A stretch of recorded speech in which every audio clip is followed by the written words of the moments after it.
Olá, tudo bem? Olá, como vai? Continuando o vídeo, por que Jesus compara a fé com o grão de mostarda? Vamos orar?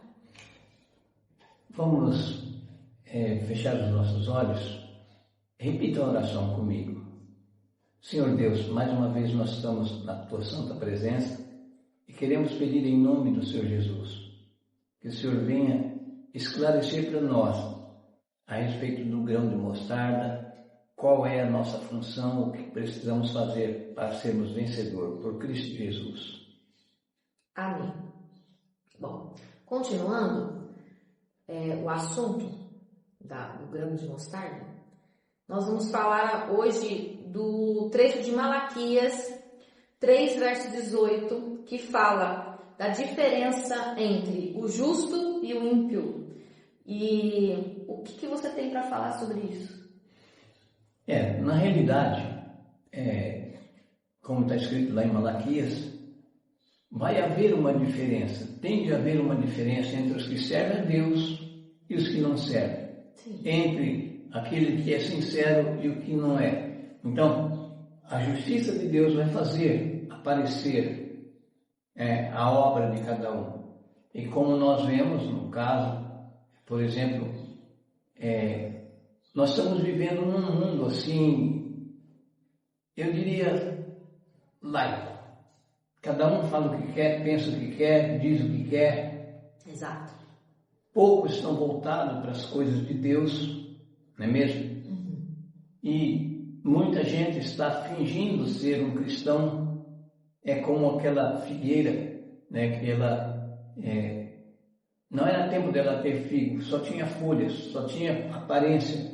E de repente, quando o mestre foi procurar figo num tempo que não tinha, na realidade a figueira estava certa, porque não era o tempo. Quem estabeleceu os tempos foi o próprio Criador, que no caso era Cristo Jesus, que criou todas as coisas. Sim. Mas ele esperava algo mais daquela figueira. Uhum. E ela estava fazendo sua parte. Isso quer dizer, o crente que só vai na igreja por ir, o crente que acha que estando na igreja está salvo, o crente que acha que porque vai na igreja, então Deus tem que abençoar ele sem ele fazer nada.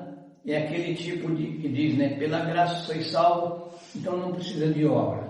Só que é impossível, vamos dizer assim, o salvo não ter obra. Sim.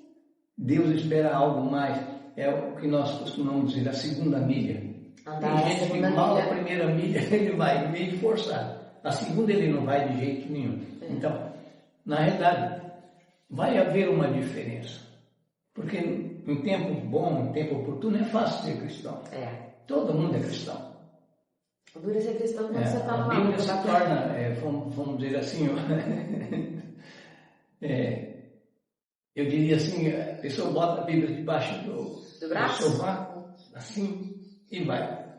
Então, é fácil aparecer para os outros ver que você vai na igreja e tal. Não está nem aí. Na parte da manhã você vai na igreja, na parte da tarde vai para as coisas erradas. as baladas, vai para as coisas, e depois de lá já vem o convite, assim, para uma lanchonete, da lanchonete já vem o convite para ir para um motel. Assim está a cristandade hoje. Não estou generalizando, mas a maior parte das pessoas acha que por estar na igreja já é suficiente. Não tem perseguição. Para estar salvo. Porque o cristão mesmo, ele é aprovado quando ele está em luta, em perseguição. Entende? Se ele não estiver firmado na verdade, ele cai por qualquer coisa. Então, deixa eu fazer uma pergunta extra.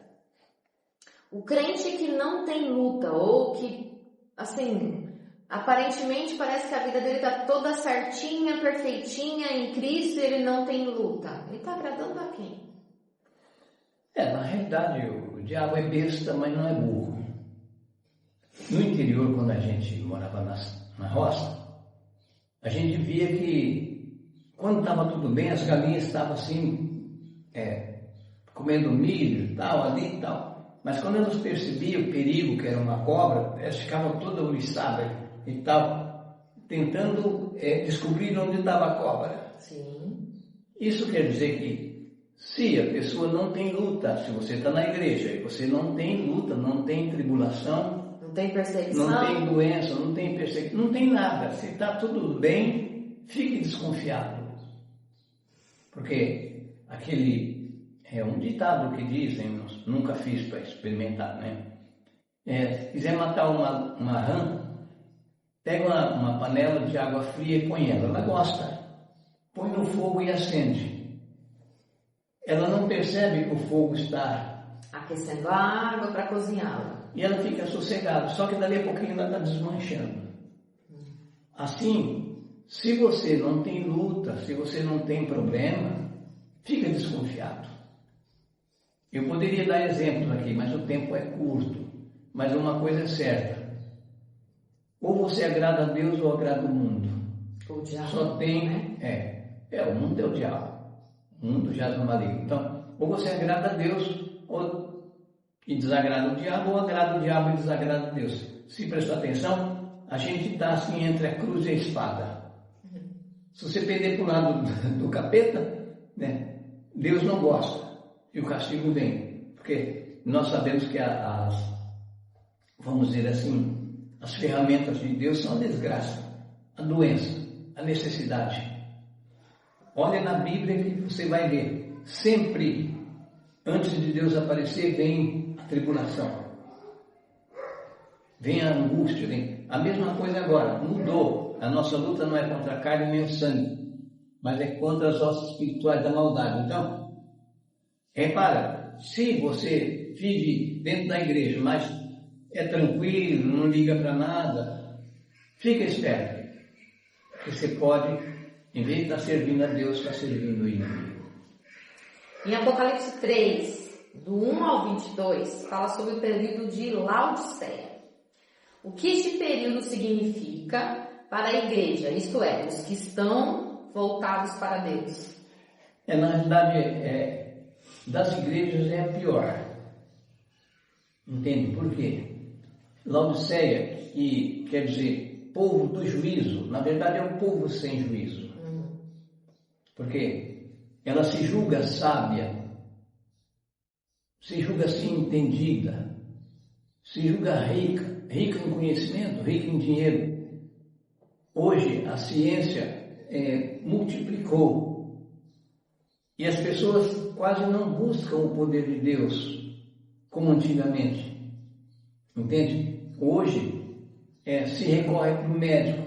Não estou contra os médicos, mas prefere apelar para um psicólogo, para um médico, para isso, para aquilo, para comida e tal, e deixa as coisas de Deus de lado. Esse é o perigo. A gente não pode, assim, vamos dizer assim, abandonar, por exemplo, o cuidado médico, essas coisas, mas tem que ser com Deus. Com Deus. Deus guiar o médico. Se você vai ao médico, por exemplo, é melhor que a gente ore, né? A gente não sabe que o médico, né? A gente não sabe a quem ele está servindo, a quem enfermeiros estão servindo. Exatamente. Então você ora antes de você ir para lá. Vai tomar um remédio, a mesma coisa. Consagra ao Senhor esse remédio. Não vai tomar um remédio porque o médico falou somente. Consagra ao Senhor. Também não vai chegar para o médico e falar que é tal remédio. Até porque você não tem nem esse poder, né? Porque ele está lá para isso. Então, se a gente prestar atenção, é mais ou menos como quando a gente entra num ônibus. Sim. Por exemplo, uma viagem longa, você entra no ônibus, você confia no homem. Você não sabe se ele brigou com a mulher, você não sabe se ele é endemoniado, se ele quer morrer, mas quer levar um monte. Você acha que porque ele está ali é porque foi feito teste, né, de tal, que ele é capacitado para isso. Que ele é capacitado, e você até dorme dentro do ônibus. Muitas vezes sim. A mesma coisa quando alguém está no volante, que a gente sabe que a pessoa guia, porque se soubesse que ele não era motorista bom, a gente nem cochilava, mas a gente até cochila. E às vezes, quando acorda, a gente está morto. Pode estar morto. Deu para entender? E no Deus Todo-Poderoso, às vezes a pessoa não confia. Sim. Entende? Eu acho que a gente deveria ser assim, tipo do português, nem tanto à praia, nem tanto ao mar.